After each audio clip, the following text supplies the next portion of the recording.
We're about to get started.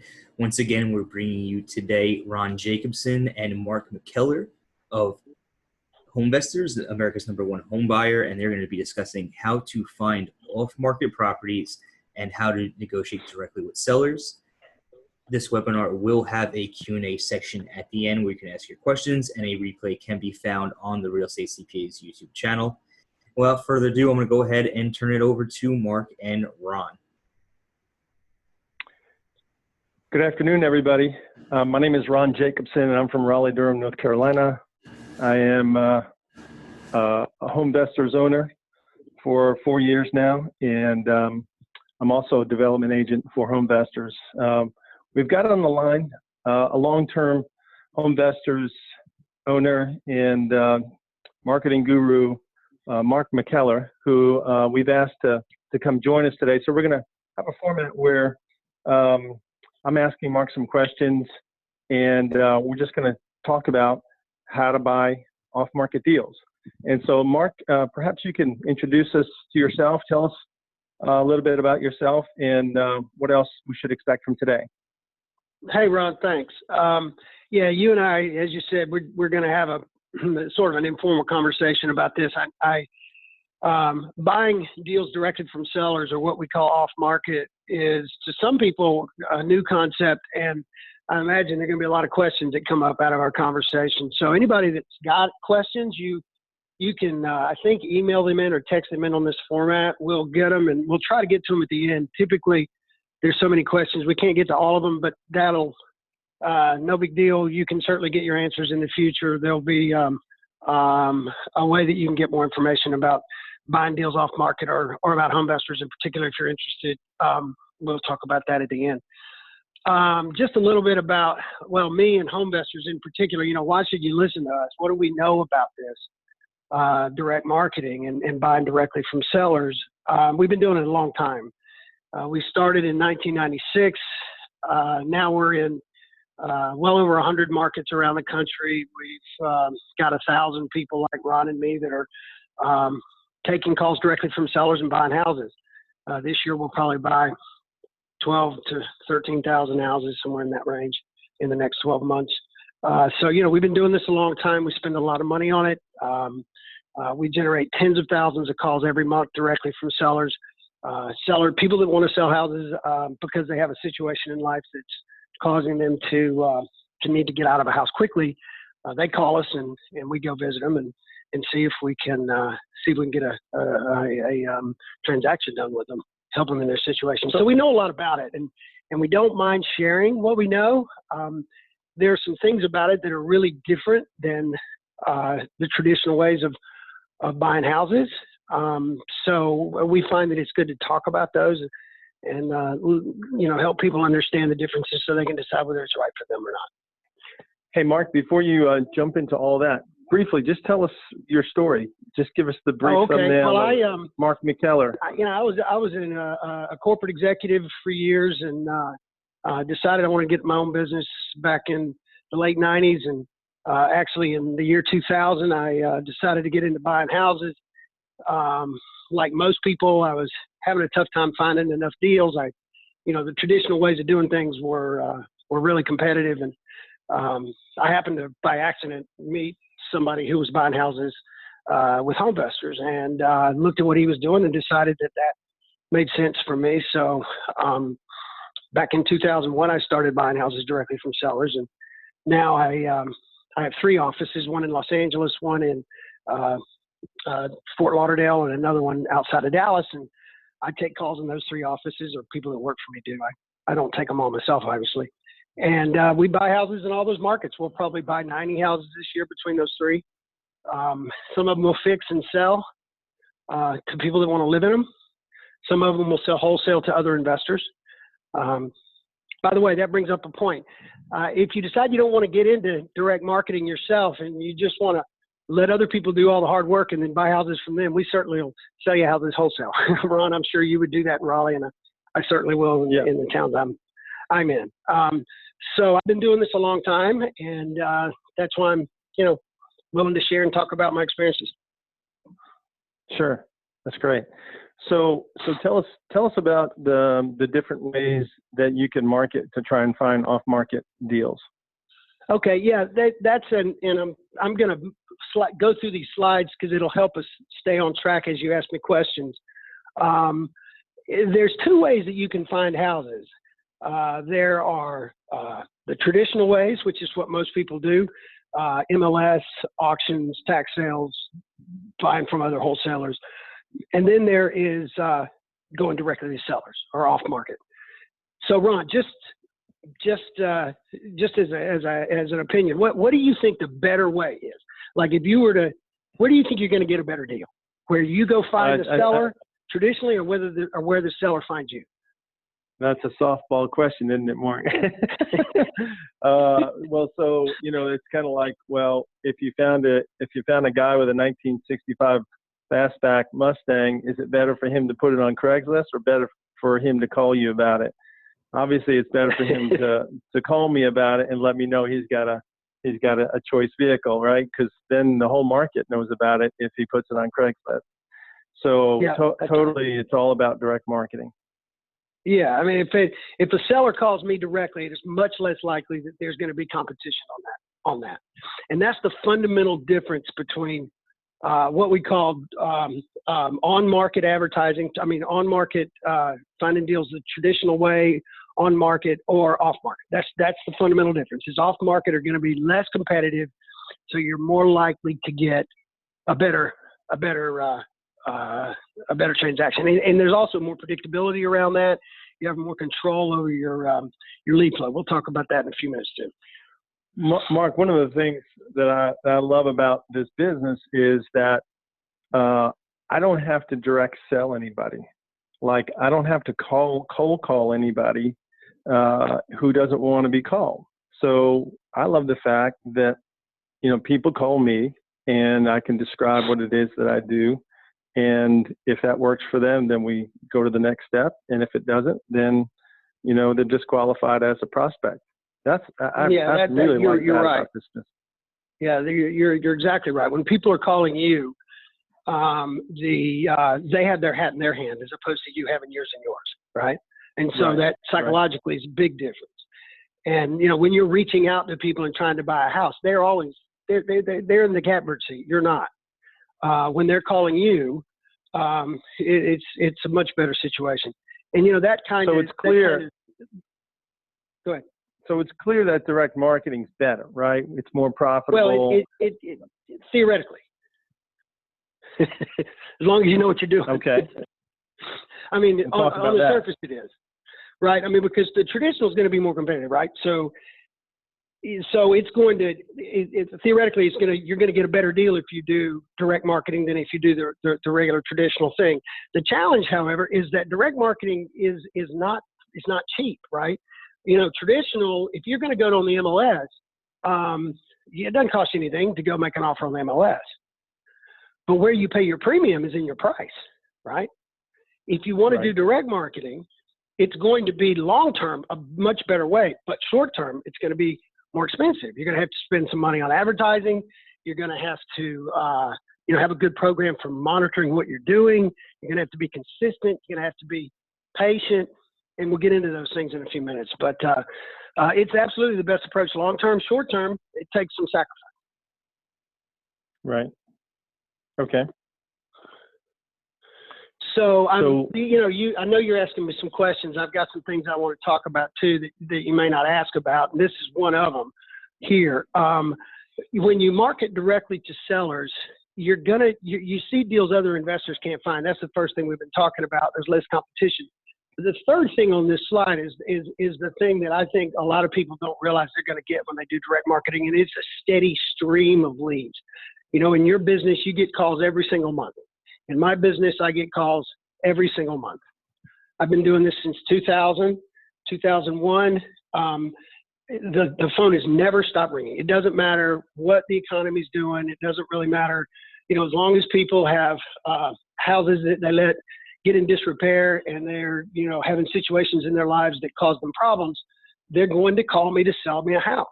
And that doesn't go away. So as long as I keep maintaining the marketing that I do, I'm always going to have leads. And that control, I think, is something that a lot of investors really miss. They wish they had that kind of control over their lead flow and over their volume, but they don't. Once you get into direct marketing, you'll have control. So how have you typically seen, typical wholesale real estate investors run their business? So you're talking about how to let's say marketing? they're doing it on their own. They're just trying to come up with some deals. Maybe they're trying to buy 4 or 5 houses or 10 houses a year. How are they pulling it off? Yeah, most people are trying to find those things on the MLS, or they're trying to buy tax sales. They're trying to buy foreclosures. And as we all know, that's much, much more difficult today than it has been in the past because of the economy. The economy's hotter. It's a trendy thing to do. Everybody's watching these HGTV flip that house shows. Anybody thinks they can go online and find a deal, and that just causes the market to be very, very competitive and very hard to find a deal.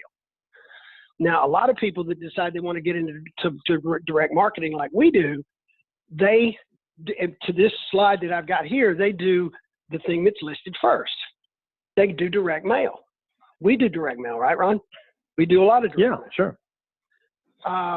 Lots and lots. And it used to be that if you did direct mail by itself, that was enough. However, these days with the internet, you've got to have an internet presence too. So if you're going to do direct mail to generate leads, you need to also have an internet presence. We know in our business at HomeVestors that if somebody gets a piece of mail from us and they decide they want to call us, 21% of the time, they're not going to call us from the letter. They're going to go try to find us online. Mm-hmm. So if we don't have a presence online, we're going to give those leads away to somebody else, right? So That's right. If you were going to send direct mail, make sure you have an online presence or you're giving your leads to us because we're online. So 20% of your leads are going to be answered by us because they're going to call us when they find us online and not you. Mm-hmm. If somebody out there is doing direct mail. And so you've got a list of all these media types. Yes. So you've got a list of all these media types. I mean, what's better? What's worse? Okay, good question. It really depends on what your budget is, and it depends on what you have the capacity to do. Everybody does direct mail. If you ask anybody that does any kind of direct marketing to sellers, they're going to tell you they do direct mail. A few people do internet. Not that many people do the things at the bottom, what we call mass media. And the reason is it's expensive. TV, billboards, doing things like that are expensive, but it's also the best leads. Hey, Ron, you know what you never hear from somebody that calls you from a TV ad? What is that? Off your mailing list. Right? We get some of those, yeah. Yes. So anyway, which ones are better? Well, it depends. The direct mail is cheapest, but it's going to be the most competitive. Internet is going to be better, but these days you got to be an internet expert to know how to navigate that. Should you do retargeting? Should you do SEO? Should you do pay-per-click? Should you do a combination of those things? Should you get into social media? Those are all questions that the answers to those questions change over time. So, we're fortunate at HomeVestors to have a marketing department that has, 25 people on the staff that full time, that's all they do is analyze which of those kind of things that we should be doing. So that when Ron and I want to, when we want to get calls from sellers, we just decide how much money we want to spend, and then we've got a team of people that figures out how to spend it for us, which is valuable. If you're doing it on your own, you're gonna need to get some experts to help you figure out how to navigate that. Mass media, they're going to be by far the best leads that you can buy, but they're expensive.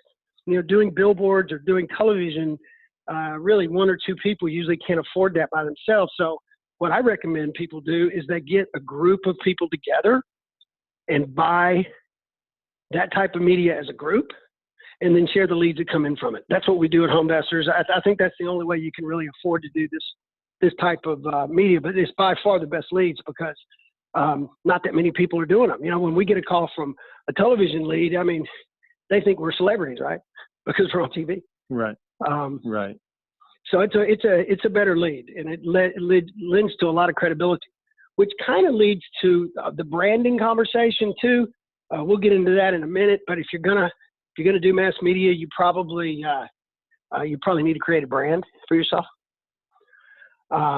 Because then people identify with you. All this off? When you're doing what do you need? I mean, that all sounds like a lot, right? So yeah, well, there's a lot. There is a lot to it.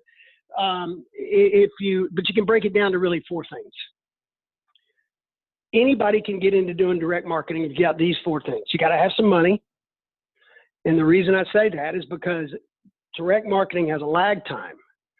You know, if you decide you want to go buy houses off the MLS and you make offers on the MLS, you know, you can predict you're going to get those pretty quickly, right? If you get a transaction agreed to, a price agreed to, then you set a closing, you buy the house.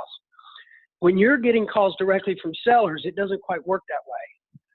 As you know, Ron, you know, people will call you and you'll go see them and you'll talk to them about their situation and maybe make an offer, and maybe they want to think about it a while, and you know, it doesn't necessarily happen immediately. And so there's some ramp up time in the beginning when you're marketing, when you start direct marketing.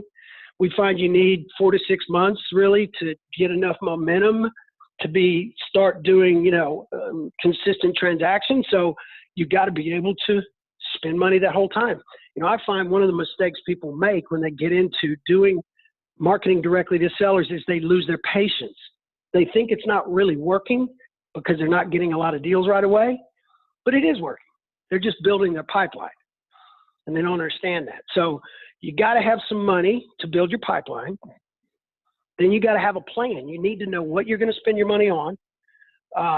You know, at HomeVestors, we don't worry about that too much because we have as I said, a department that, you know, whatever amount of money we want to spend in whatever market we're in, they know exactly how to do that. So we don't have to worry about that aspect. But if you're doing it on your own, you need to get some help. There are companies out there, they're not hard to find. You can go online they can advise you on how to set up your media and your marketing plan. The challenge you're going to have if you're by yourself is that you know, unless you're made of money, you're probably not going to have enough money to do the multiple things you need to do to be effective.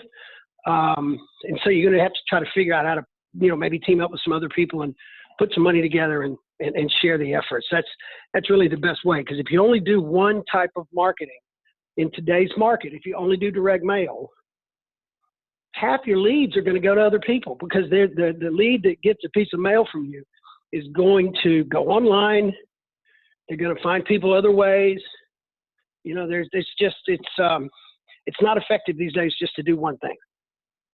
Well, the market's getting really crowded, right, Mark? I mean, the market's getting really crowded. You have it's getting really crowded, like you mentioned, with the HGTV, you know, hobbyists and the Open Doors of the world and other companies that are getting into the discount buying business.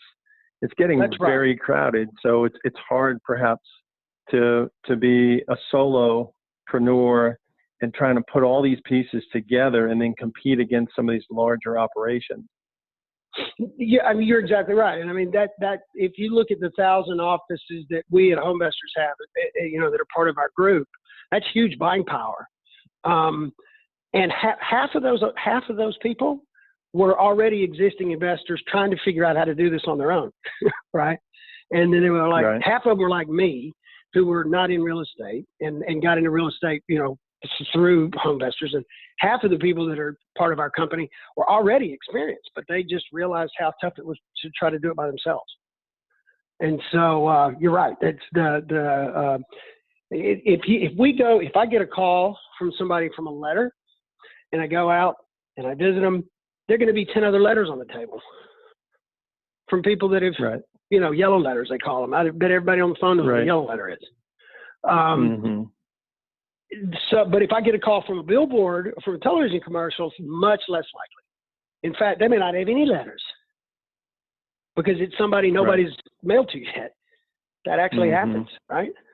Yeah. So being able to do bigger, more expensive media as a group is a huge advantage.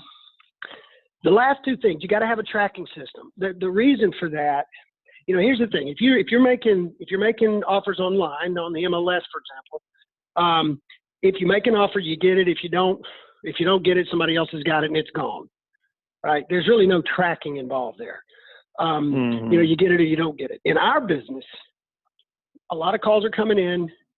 You're going out making offers. A few of them you'll get right away, but most of them you won't.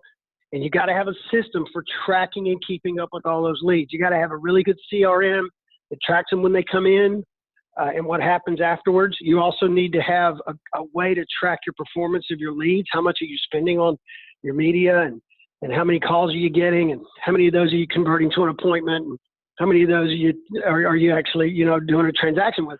If you don't keep up with that data, with that information, you'll never know whether you're effective. So that tracking system is key, Mark. Go ahead. Yeah, it's key, because I just last week I had a seller contact me that he had reached out to us in 2015. That's the second year I was in my business, and he had a house outside of Raleigh, Durham, and he had contacted us. We'd never been able to make contact, never got anywhere with him. But because the CRM kept pinging him back, we thought he was dead. But once a year, we would hit him. And so we hit him again via an email, and he replied, and it ended up with an appointment. So that's like a free lead almost, because, the CRM was thinking about, there's no way I could have been thinking about that. You're exactly right. We just had one just like that. My partner in Miami and I, or Fort Lauderdale and I, met yesterday, and he was laughing about the same thing. We bought something from somebody last week that's been in probate for 2 years, and if we hadn't kept up with them regularly over that 2-year period, they would have forgotten all about us, right? And when it was actually time to sell, they would have sold to somebody else. So okay, so you've explained what everybody needs, right? There's those right. 4 elements. What's next? Just a little bit here. This is just charts. Some information about how you track stuff. We got into that earlier. I won't bore everybody with it, but this is just some examples of how we track every single thing that comes in, what's happening with it, what type of lead it is, what happens to that lead, whether it's a candidate or not, whether we buy the house. That's all stuff that you need to track. And there's programs out there for it. Ron and I can help you later on if you want to call us about this. We can tell you about the kind of programs you can use. So here's what's next. I want to talk a little bit about who the seller is, because a lot of times people are asking, well, who are these people? Why are people calling you, right? Right. And we're not buying houses from people that have financial problems related to the house. A lot of times people say, oh, so you're getting people pre-foreclosure. Well, no, some of those people might call us, but we really don't buy many houses from people that have foreclosure problems. You know why? Because they're already public. Anybody can buy foreclosure lists or pre-foreclosure lists, and there they are. They're public. It's public record. So most people that are visible like that, we don't do that much business with. People that we buy from have situations in life that have caused them a really tough problem. We call it a triggering event. Something's happened that financially is a real issue, and selling a house they own is the way they see to solve that problem. It could be a death, a divorce, somebody needs to move, somebody's sick, they have cancer, they're old, they have to go to an assisted living facility. I just bought a house from a 95-year-old man like that. He lived with his sister, a 94-year-old sister, and his sister fell and broke her hip, and she's not going to come back to the house. And I guess he thought they were going to, die on the same day or something. He never planned what he was going to do when she wasn't there, right? Because she took care of him. Well, when she wasn't coming home, he knew he had to do something. He knew of an assisted living facility down the street that had a room. They said they'd hold it for 2 weeks, so he needed to sell his house in 2 weeks. Now, he's not going to list it, right? Now, what was it like to buy a house from him and some of these other folks? What's it like? We saved his, he saved his whole situation. I mean, he was so grateful. He was so and so were we. I mean, it's such a emotionally satisfying thing to be able to help people in those situations. And we do. We're really creative problem solvers. I tell you, I think this is kind of something people need to understand about our business relative to traditional real estate. We're really in the people business. If you don't want to be in the people business, you don't need to do direct marketing, right? Because our business happens at people's kitchen tables, helping them deal with really tough situations in life. That's a people business more than a real estate business. Totally. And for us, I think that's a real gratifying thing. I don't know how you feel about that, Rod. I mean, for me, when I got into the business, that was kind of an unintended benefit that I really feel like we're doing some real good with people that have really tough situations. What I never expected prior to getting into this business, because I was a corporate guy, I ran a hotel company for almost 20 years. What I did not expect when I get into this business, how many hugs I would be getting at the closing table. Yeah. I thought there's no way that I can buy houses this cheap with this potential upside and have people very, very happy at the closing table. And I was really, really wrong. And so that was just a big unexpected bonus for me because it really came down to, I mean, I've told folks that when I got in this business, I wanted to hire a buyer because I didn't think I would probably like in the home setting and buying houses from folks. Well, I've now turned that upside down.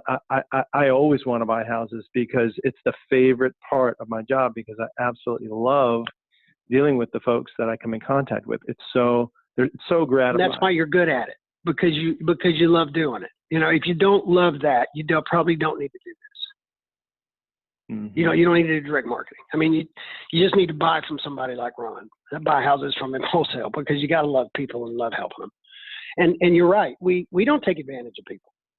One of the first things that we ask anybody that calls us is, if you have a house to sell, we hear you have a problem, it's a tough situation. That's why you called us. But most people that want to sell a house call a real estate agent. Why don't you do that?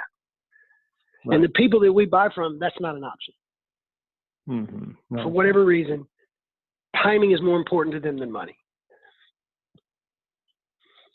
Yeah, just like when you go trade a car in. Why would you trade a car into a dealership? Why would you do that? I mean, you can go sell it. You can go sell it on Craigslist for a lot more money, right? The dealer tells you straight up, he's going to pay you, 30% less than you could make. So why don't you go sell it, yourself? I've used the metaphor a lot that we're the CarMax for houses. Right. That's exactly right. And people understand that because why would you have someone come, why would you want, 10 or 15 people to come to your house to look at your car? It's the reason you go to CarMax and you sell it for less, but it's super convenient. Yep. Same exact thing, just bigger dollars. That's all. That's right. You and I can talk about this all day, especially about our customers. So probably shouldn't get too bogged down right here. That's right. Let's keep Anybody going. that wants to talk more about that later, though, feel free to call Ron or call me about it. Like I said, these people got two things in common. They got a house that's a problem, and then they have a triggering event. They're usually scared. They're depressed. They're really worried about their situation. They're afraid. They may be people that they're used to people taking advantage of them. They're middle class to working class neighborhoods. A lot of times these people are, they don't have a lot of resources. And so your ability to create a relationship with them is really important. So if you're not good with people, you probably, again, don't want to think about, doing this kind of thing. And by the way, that's why a brand makes a big difference. I mentioned earlier that if you're going to get into direct marketing, you probably ought to create a brand for yourself. We obviously have one. We don't need to worry about that, but it's very important. People, this is called, when you're marketing for houses, it's not an impulse situation for people. It's not like pizza. They see a pretty pizza on an ad and I'm going to go get a pizza. That's not how it works. People only call you when they need you. That man that called, that 95-year-old man I mentioned earlier, I bought a house from, he called us because he'd walked by a billboard every day for like 3 years and saw it over and over and over, right? So that's why he called us. You've got to create a brand because that's how people recognize you and think of you and remember you when they need you. Because they've probably seen you 100 times before they call you. It's very rare somebody calls us the first time they get a letter. we track it.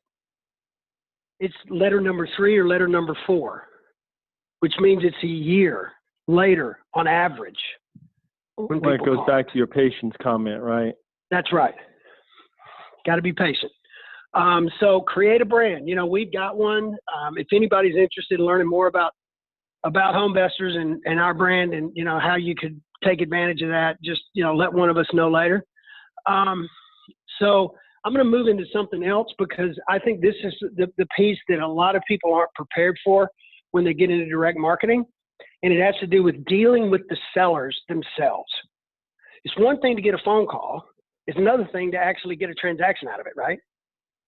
Right. So tell us what's involved with buying the house. Well, yeah, a lot. And this is really where the rubber meets the road. And this is where you need some training. If you're going to get into this business of direct marketing, I strongly recommend you find somebody who's done this before and can help you with this list of things. There's an art to how you answer the call. There's an art to how you set appointments. There's an art to how you keep people to keep the appointments so that when you show up, they're there. There's an art to how you make an offer at the right price. There's an art to getting, most people that we buy a house from, they don't do it on the first visit. So you have to have follow-up visits or you have to have follow-up conversations. There's an art to doing that properly. Okay. And there's also an art to having people actually come through once you've got an agreement. Once you have a contract to buy a house from somebody, then you actually have to make sure they're going to show up and close, right? Right. People change their minds. They get, advice from other people that confuses them. They've got tough stuff going on already in their lives. So there's a lot of what we call hand holding and dealing with maybe buyer's remorse. Not because you're taking advantage of them, but because they're in a tough spot. And people we deal with a lot of times aren't used to making decisions anyway, very, very effectively. That's why they're in the trouble they're in.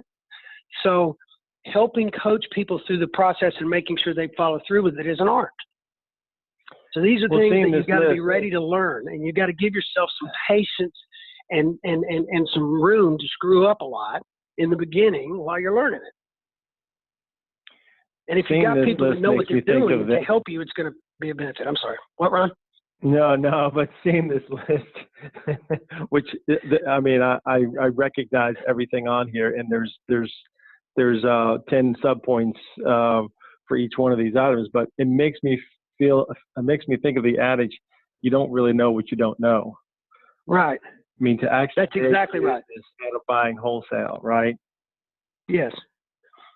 When I got in the business, I relied heavily on people that were already doing this business, that were part of HomeVestors, to help me learn it.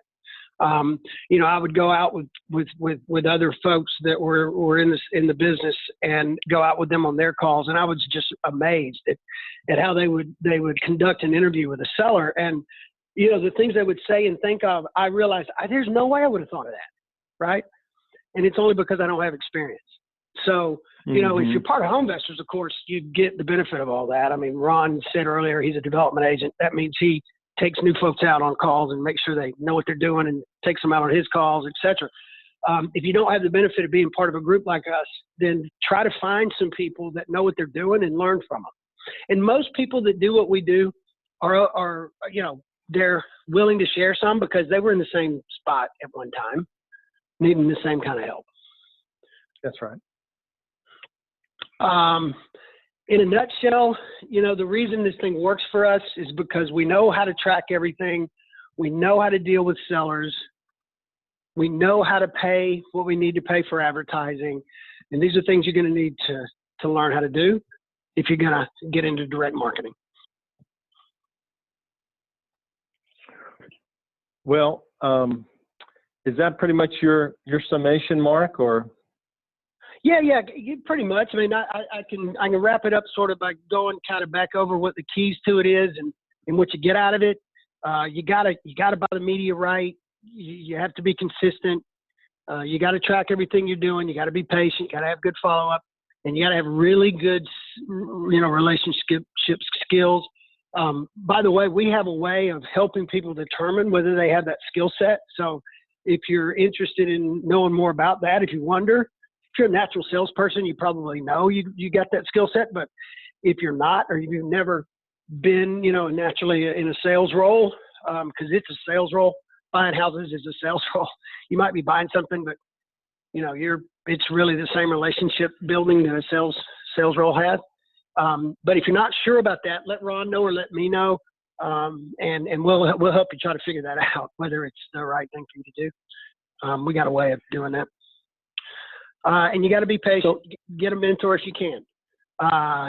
If you do all of those things, here's the benefits of doing direct marketing. You're going to get the best deals. Why do you know that's true? Frankly, because Ron and I are sitting here talking to you. I mean, if it didn't work, we'd quit. What'd you say? What'd you say? If it didn't work, we'd quit. We'd quit. I mean, how long? Yeah, I spend a lot of money on advertising every month. I guarantee you, the month that it doesn't work, I'm quitting. Yeah, that's right. I'm not going to do it. If we didn't get better deals by doing the marketing and the advertising that we do, we would stop. We would go do something else. Mark, would you be willing to share how much among your offices you spend in advertising every month? Yeah, I mean, I can. It's not a small amount of money. I spend about $600,000 a year. 600,000 a year across all your offices. Right. I mean, that's a huge amount. So there's you don't have to spend that much, but we buy a lot of houses. So right. So it's that's another thing about direct marketing. You can spend a little bit of money and buy a few houses. You can spend a medium amount of money and buy more, or you can spend a lot of money like I do and buy a lot of houses. So it's, you can really tailor make it to your own needs. The more money you spend making the phone ring, the more calls you're going to get, the more houses you're going to buy, right? The difference between buying one house a month and 10 is how much you spend and whether you have the capacity to handle the phone calls when they come in. That's the beautiful thing about it. You get number 3 on this thing, control over your deal flow. I mean, I don't know how many houses are you going to buy in 2018, Ron? Do you know? I'll probably buy about 25. Okay, 25. If you wanted to buy 50 next year, would you know how to do it? I would. Yeah, I mean, you know exactly. You ask me how I would know. I know how you know, but no, I mean that's the thing about direct marketing. You control your lead flow. You control your lead flow, and therefore you control your deals. It's a huge piece of control most investors don't have. And you don't have to deal with banks anymore. You don't have to deal with agents anymore. You don't have to deal with wholesalers anymore unless you want to. And what I say here about not affected by market swings is this. People call us in every kind of market. I got as many calls in 2008 as I got in 2004 as I get now. Relatively speaking. I mean, I spend more money now than I did then, so I get more calls. But the phone doesn't stop ringing just because the market changes. That's a big piece of control, and we get to help people in tough spots. So that's an added benefit. Right. So let's talk for a second about people that should do this, and then we'll turn it over to some questions. If you want to get into direct marketing, you need to decide that you want to have a real estate business. If you just want to buy a house a quarter, you really don't want to try to do that with a direct marketing machine because you can't. It's hard to generate that few leads. And the problem with generating too few leads is you don't get any good at it. Who's the worst pitcher on a baseball team? I mean, the worst batter. It's the pitcher, right? The guy who never. Because he never practices. So if you don't do enough marketing to practice, you're not going to get any good. So you might as well not. If you don't want to buy at least a house a month, you probably don't even want to start doing any kind of direct marketing. So you got to have a real business. Right. And secondly, you've got to have some money, depending on where you are and depending on how much activity you want, how many houses you want to buy. That can be, that can change. So, anybody's interested in details on how much money one of us would think you'd need in the market you're in, just let us know. Email us or call us later, and we'll talk to you about it. Tell you what we think you'd need. You got to have a commitment. You got to be good with people, and committed to serving them. So if that sounds like you, you may want to be interested, you might be interested in learning more about, how to get calls directly from sellers. And people like that can build businesses predictable and successful like we have. So Mark, I know there's some questions out there, and Thomas is going to share some with us as well. But let me just throw a couple at you that I think are oftentimes top of mind. So when you're a direct marketer, how is it actually functioning? Like when you're sending out a piece of mail to somebody, are you taking those calls live when they're calling you about their property? Oh yeah, good question. If I at all possible can, yes. One of the things that mistakes people make when they get into direct marketing is they don't take their phone calls live. In our experience, if you don't have a live person taking the call directly from the seller, they're going to hang up a lot of times. They're not going to leave messages. You remember, like I said, they're in a tough spot, right? So they're looking for somebody to talk to right now.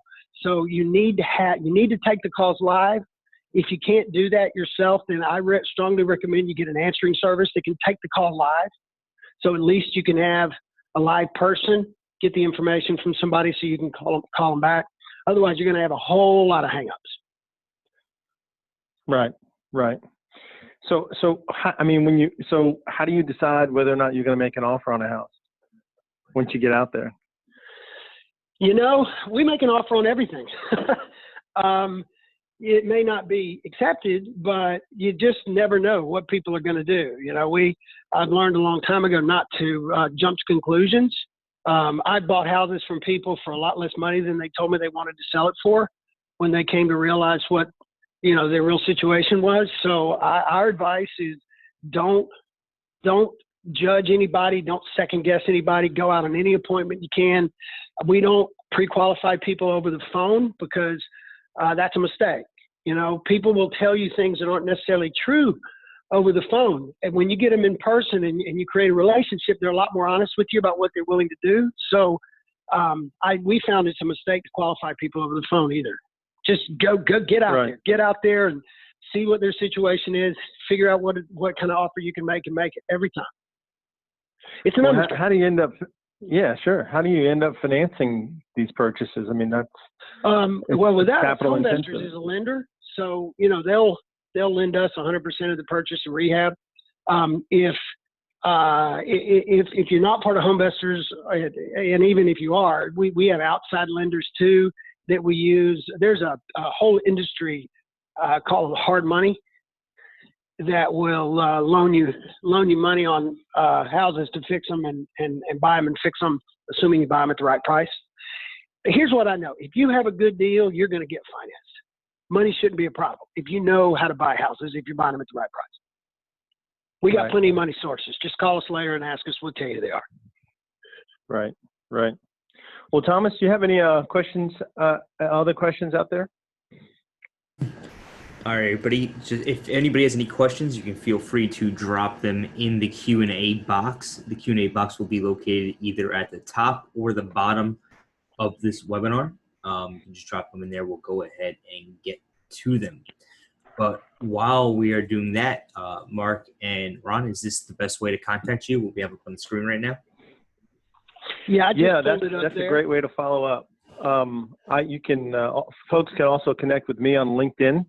Ron Jacobson on LinkedIn, and Mark, how do folks connect with you? Well, if they can do one of several things here. My assistant, April Neely, they can call her, set an appointment to talk to me if they want to. And anybody wants to talk to me about anything, I'm more than happy to talk to anybody about direct marketing and, in any capacity. If you want to talk more about HomeVestors and how and why Ron decided to join this company. By the way, you may be asking, why would we even be interested in anybody else knowing about what we do? I mean, if it's such a good deal, why do we want anybody else involved with it? It has to do with how we advertise. Ron's in Raleigh. Ron knows that the more advertising dollars that are spent collectively in their group, the better leads he's going to get in his own office. So we don't compete with each other. Everybody gets their own leads. And so we don't see it as a competitive thing at all. In fact, the money I spend in my market helps the other guy's money, and theirs helps me, et cetera. So, Ron, do you want to say anything about that? No, it's like a collective, and so we have a real reliable way that everybody gets their pro rata share of their marketing dollars in terms of their leads, and so it's a real healthy environment. Actually, it's more team oriented than it is at all competitive, and so we all know that we're all going to get our own leads based on how much we decide to spend in a particular year. Yeah, right. So it's absolutely a supportive and a communicative thing. It's not a competitive thing at all. So if you want to talk to me about HomeVestors or just about marketing in general, you can call April or email her, and she'll set an appointment with me.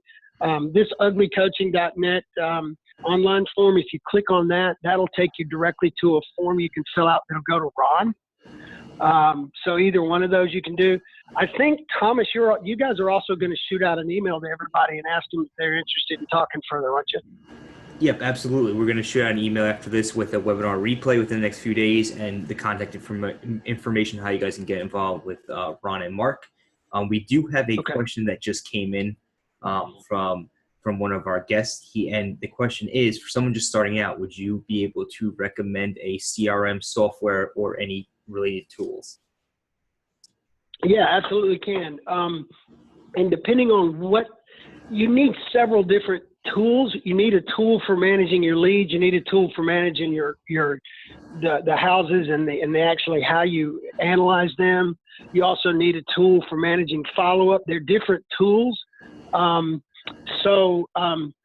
don't know who asked the question, but if you would email me, we'll set up some time and talk about it for 10 or 15 minutes because it'll take a little bit of time. I'll need to ask some questions about exactly what you're looking for, and then I can help you.